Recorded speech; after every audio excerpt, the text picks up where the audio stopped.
Hello everyone welcome back to my channel. ಎಲ್ಲರಿಗೂ ನಮಸ್ಕಾರ. ಅನ್ನ ಚಪಾತಿ ಎಲ್ಲದಕ್ಕೂ ಹೊಂದ್ಕೊಳ್ಳೋ ಅಂಥ ಒಂದು ಸಿಂಪಲ್ ಆ್ಯಂಡ್ ಟೇಸ್ಟಿ ಆಗಿರೋವಂಥ ಬೀಟ್ರೋಟ್ ಪಲ್ಯ ರೆಸಿಪಿನ ತೋರಿಸ್ಕೊಳ್ತಿದ್ದೀನಿ. ಸೊ ಬೀಟ್ರೋಟ್ ಪಲ್ಯ ಕೆಲವರೆಲ್ಲ ಇಷ್ಟಪಡಲ್ಲ, ತಿನ್ನೋದಿಲ್ಲ. ಸೊ ಹಾಗೆ ಈಗ ಒಂದ್ಸಲ ಟ್ರೈ ಮಾಡಿ, ಸಿಂಪಲ್ಲಾಗಿಯೇ ಆಗಿಬಿಡುತ್ತೆ. ಖಂಡಿತವಾಗಿ ಎಲ್ಲರೂ ಇಷ್ಟಪಡ್ತಾರೆ. ಚಪಾತಿಗಂತೂ ತುಂಬಾ ಟೇಸ್ಟಿಯಾಗಿರುತ್ತೆ. ನಿಮ್ಗೇನಾದ್ರು ಈ ರೆಸಿಪಿ ಇಷ್ಟ ಆಯಿತು ಅಂದರೆ ಒಂದು ಲೈಕ್ನ ಮಾಡಿ. ಹಾಗೆ ಫ್ರೆಂಡ್ಸ್, ಈಗ ಬನ್ನಿ ಹೇಗೆ ಮಾಡೋದು ಅಂತ ನೋಡ್ಕೊಳ್ಳೋಣ. ಸೊ ಈಗ ಬೀಟ್ರೋಟ್ ಪಲ್ಯ ಮಾಡ್ಕೊಳ್ಳಿಕ್ಕೆ ಬೀಟ್ರೋಟ್ನ ಒಂದು 4ರಿಂದ 5 ತೊಗೊಂಡು ನೀಟಾಗಿ ವಾಶ್ ಮಾಡಿಕೊಂಡು ಅದನ್ನು ತುರಿದಿಟ್ಕೊಳ್ಳೋಣ. ಸೊ ಹಾಗೆ ಈಗ ಒಂದು ಕಡಾಯಿ ಇಟ್ಕೊಂಡು ಆಯಿಲ್ನ ಸೇರಿಸ್ಕೊಂಡು 4ರಿಂದ 5 ಸ್ಪೂನಷ್ಟು ಆಯಿಲ್ನ ಸೇರಿಸ್ಕೊಂಡು, ಆಯಿಲ್ ಬಿಸಿ ಆದಮೇಲೆ ಸಾಸಿವೆ, ಕಡಲೆಬೇಳೆ ಹಾಗೆ ಇದಕ್ಕೆ ಸ್ವಲ್ಪ ಕರಿಬೇವನ್ನ ಸೇರಿಸ್ಕೊಂಡ್ಬಿಟ್ಟು ಫ್ರೈ ಮಾಡ್ಕೊಳ್ಳೋಣ. ಕಡಲೆಬೇಳೆ ಹಾಕೋದ್ರಿಂದ ಸೊ ನಮಗೆ ತಿನ್ಬೇಕಾದ್ರೆ ಸ್ವಲ್ಪ ಕ್ರಂಚಿಯಾಗಿರುತ್ತೆ, ತುಂಬಾ ಟೇಸ್ಟಿಯಾಗಿರುತ್ತೆ.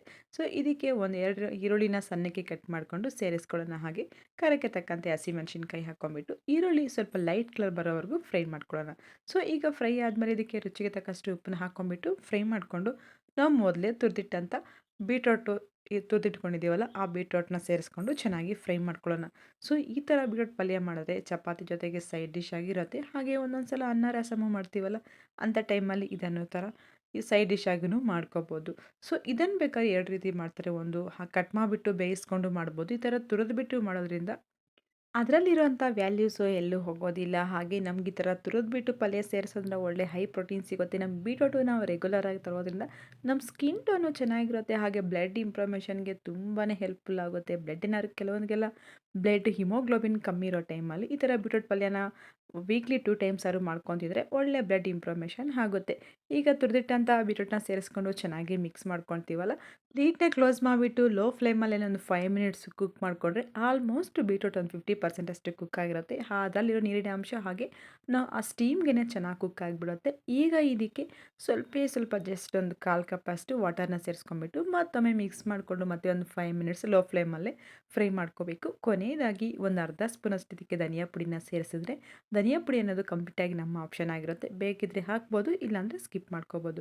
ಧನಿಯಾ ಪುಡಿ ಮಿಕ್ಸ್ ಮಾಡಿಕೊಂಡು ಒಂದು 2 ನಿಮಿಷ ಫ್ರೈ ಮಾಡ್ಕೊಂಬಿಟ್ಟು ಸ್ಟವ್ ಆಫ್ ಮಾಡಿಕೊಂಡು, ಕೊನೆಯದಾಗಿ ಇದಕ್ಕೆ ಸ್ವಲ್ಪ ಕೊತ್ತಂಬರಿನ ಮಿಕ್ಸ್ ಮಾಡಿಕೊಂಡ್ರೆ ಒಂದು ಸಖತ್ ಟೇಸ್ಟಿಯಾಗಿ ಹೆಲ್ದಿಯಾಗಿರುವಂಥ ಬೀಟ್ರೂಟ್ ಪಲ್ಯ ರೆಸಿಪಿ ರೆಡಿ ಆಗುತ್ತೆ. ತುಂಬಾ ಚೆನ್ನಾಗಿರುತ್ತೆ. ನಾವು ಇದನ್ನು ವೀಕ್ಲಿ 2 ಟೈಮ್ಸ್ ಆದ್ರೂ ತಿಂತಿರ್ತೀವಿ. ಚಪಾತಿ ಜೊತೆಗಂತೂ ಬೆಸ್ಟ್ ಕಾಂಬಿನೇಷನ್ ಅಂತಲೇ ಹೇಳ್ಬೋದು. ಸೊ ಈ ಥರ ನಾವು ಮನೆಯಲ್ಲೇ ಈ ಥರ ಸಿಂಪಲ್ಲಾಗಿಯೇ ಮಾಡ್ಕೋಬೋದು. ಸೊ ಬೀಟ್ರೂಟ್ ತಿನ್ನೋದ್ರಿಂದ ತುಂಬಾ ನಮ್ಮ ಹೆಲ್ತ್ಗಂತೂ ತುಂಬಾ ಬೆನಿಫಿಟ್ಸ್ ಇದೆ. ಹಾಗೆ ನಾನು ಇದಕ್ಕೆ ಚಪಾತಿನ ಮಾಡ್ಕೊಂಡಿದ್ದೆ. ಚಪಾತಿ ಹಾಗೆ ರೈಸ್ ಜೊತೆಗೆ ತುಂಬಾ ಚೆನ್ನಾಗಿರುತ್ತೆ. ಟೈಮ್ಸ್ ಬೇಕಿದ್ರೆ ರೈಸ್ ಜೊತೆಗೆ ಹಾಗೇ ಬಿಸಿ ಬಿಸಿ ಅನ್ನದ ಜೊತೆಗೂ ತಿನ್ಬೋದು. ತುಂಬಾ ಚೆನ್ನಾಗಿರುತ್ತೆ. ಇಲ್ಲಿ ಧನಿಯಾ ಪುಡಿ ಅನ್ನೋದು ಆಪ್ಷನು. ನಿಮಗೆ ಬೇಕಿದ್ರೆ ಸ್ವಲ್ಪ ಗರಂ ಮಸಾಲನೂ ಆ್ಯಡ್ ಮಾಡ್ಕೋಬೋದು.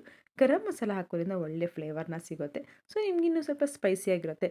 ಇಲ್ಲ ಮಕ್ಕಳಿಗೇನ ಕೊಡೋ ಹಾಗಿದ್ರೆ ಗರಂ ಮಸಾಲ, ಧನಿಯಾ ಪುಡಿ ಎಲ್ಲ ಸ್ಕಿಪ್ ಮಾಡಿಬಿಟ್ಟು ಹಾಗೇ ಫ್ರೈ ಮಾಡಿ ಕೊಡ್ಬೋದು. ಸೊ ಈ ಥರ ರೆಗ್ಯುಲರಾಗಿ ಮಕ್ಕಳಿಂದ ಹಾಗೆ ಎಲ್ಲರೂ ತಿನ್ನೋವಂಥ ಬೀಟ್ರೂಟ್ ಪಲ್ಯನ ಟ್ರೈ ಮಾಡಿ, ತುಂಬಾ ಚೆನ್ನಾಗಿರುತ್ತೆ. ನೀವು ಒಂದ್ಸಲ ಟ್ರೈ ಮಾಡಿ ಹೇಗಿತ್ತು ಅಂತ ಕಮೆಂಟ್ ಮಾಡಿ. Thank you for watching friends.